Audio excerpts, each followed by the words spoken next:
Mak Minah adalah dukun beranak terpercaya pada zamannya. Tentu saja, sebagai dukun beranak yang sudah puluhan tahun membantu kelahiran, ia menyimpan banyak kisah ganjil dalam hidupnya. Dan inilah salah satu ceritanya.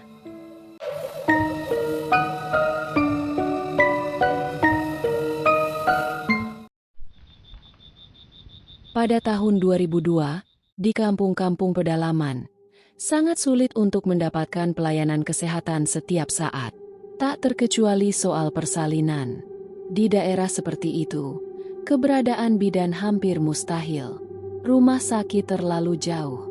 Satu-satunya harapan para ibu yang hendak melahirkan hanyalah dukun beranak. Namun, tidak semua kampung punya dukun beranak.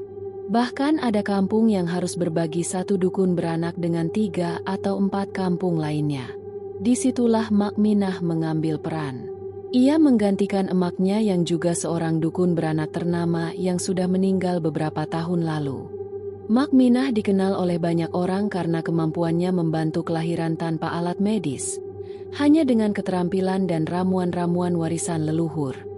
Ia bisa dipanggil pagi, siang, malam, atau bahkan dibangunkan tengah malam untuk membantu persalinan yang bisa terjadi kapan saja.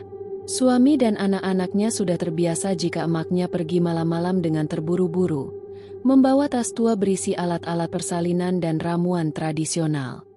Ceritanya terjadi pada suatu malam di tahun 2002. Malam itu langit tampak pekat.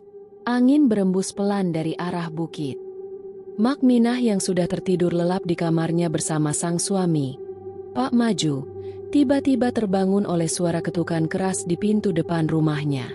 Mak Minah, terdengar suara laki-laki dari luar. Pak Maju yang sudah terbiasa dengan kejadian semacam ini langsung bangkit dari tempat tidur dan berjalan ke pintu. Namun malam itu terasa berbeda. Saat pintu dibuka, tampaklah seorang pria tinggi besar berdiri menjulang. Wajahnya penuh brewok. Tubuhnya kekar dengan sorot mata tajam namun terlihat cemas. Pak Maju tertegun. Selama ia tinggal di kampung itu, belum pernah ia melihat orang setinggi dan sebesar itu. Bahkan tubuh pria itu nyaris mengisi seluruh kusen pintu depan. Orang itu memperkenalkan diri sebagai Bagas dan berkata bahwa istrinya sedang kesakitan, akan melahirkan, dan butuh bantuan segera. Pak Maju hendak mengambil motor, tapi Mak Minah menahan. Sebab suaminya ini sedang tidak enak badan sejak kemarin. Bapak istirahat saja. Biar saya saja pergi sama Nak Bagas ini, ucap Mak Minah. Dengan cepat ia memasukkan barang-barang yang diperlukan ke dalam tas kainnya. Ia mengenakan jarik batik dan selendang abu-abu kebesarannya. Setelah semuanya siap, ia duduk di jok belakang motor dan berpegangan pada jaket kulit pria itu. Sepanjang perjalanan, Mak Minah bertanya, "Ini lahiran anak pertama, Nak?" Bagas mengangguk. Mak Minah tersenyum maklum. Ia sudah terbiasa menghadapi calon ayah yang gugup, terutama yang pertama kali mengetahui istrinya melahirkan. Motor melaju agak cepat, membelah jalanan gelap. Tak ada satupun kendaraan lain. Hanya suara deru mesin dan cahaya dari lampu motor yang bergoyang-goyang mengikuti lubang-lubang di aspal. Di kiri kanan hanya sawah dan semak. Udara terasa lembab dan mencekam. Tak lama kemudian, mereka tiba di sebuah rumah besar di ujung kampung. Rumah itu tampak megah, berbeda dari rumah-rumah kampung biasa. Halamannya luas dan tertutup rerumputan liar. Dari luar tampak seperti rumah lama yang belum ditempati. Mak Minah sempat merasa aneh. Ia sudah mengenal hampir semua rumah di kampung itu. Tapi rumah yang satu ini sudah lama kosong. "Ini rumah siapa, Nak?" tanya Mak Minah. "Saya baru pindah minggu lalu," jawab Bagas singkat. Mak Minah tidak curiga. Ia sudah terbiasa masuk rumah orang yang baru pindah. Ia hanya berpikir, mungkin orang ini tak sempat menyapa warga sekitar. Begitu masuk, suasana rumah langsung dingin. Lantai keramik putihnya tampak bersih, Tapi udara di dalamnya seperti ruangan yang lama tak dihuni, berdebu dan sunyi. Bagas mempersilakan Mak Minah masuk ke sebuah kamar di tengah rumah. Di atas ranjang, tampak seorang perempuan muda berbaring. Wajahnya pucat pasi, rambutnya panjang terurai. Ia tampak menggigit bibirnya menahan sakit. Mak Minah mulai bekerja. Ia mengatur posisi ibu itu, memeriksa bukaan, dan mengeluarkan barang-barang yang ia butuhkan dari tasnya. Namun tak lama, ia mulai merasa ada yang aneh. Erangan si ibu tiba-tiba berubah menjadi suara tinggi melengking, bukan seperti manusia kesakitan, melainkan seperti suara rintihan dari sesuatu yang bukan manusia.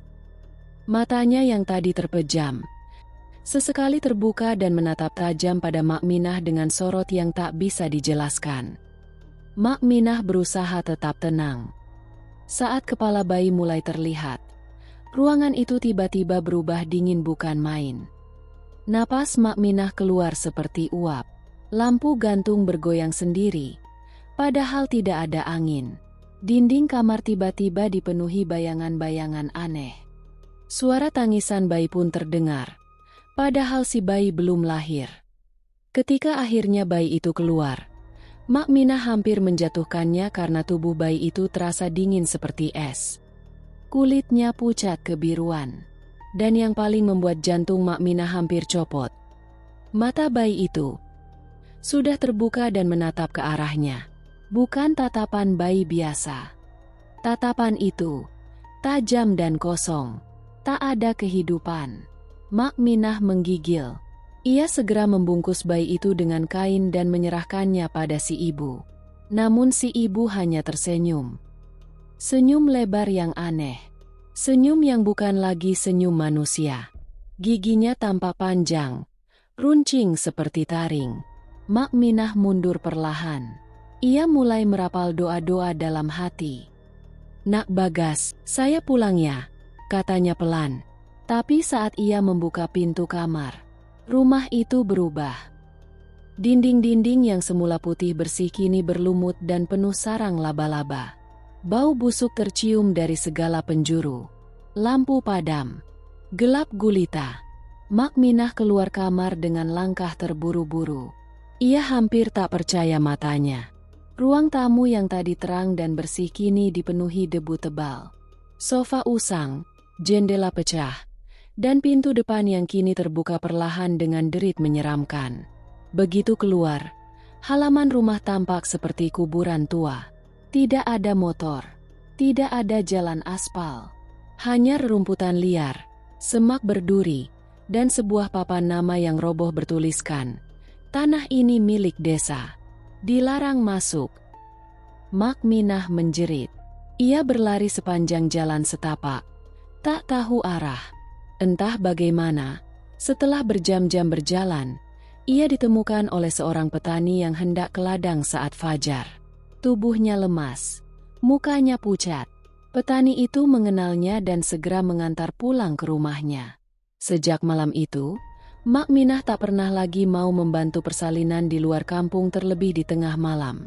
Ia juga menyuruh anak-anaknya untuk tidak mendekat ke rumah kosong di ujung kampung yang baru saja ia datangi itu. Tapi setelah mengatakan semua peristiwa yang menimpanya pada keluarga, ia baru sadar sesuatu yang penting. Bahwa rumah itu sudah dibongkar oleh warga sejak 1997. Sudah 5 tahun rumah itu rata dengan tanah. Lalu, rumah siapa yang ia datangi malam itu? Dan bayi siapa yang telah ia bantu lahir? Tak ada yang tahu pasti. Bahkan Mak Minah sendiri.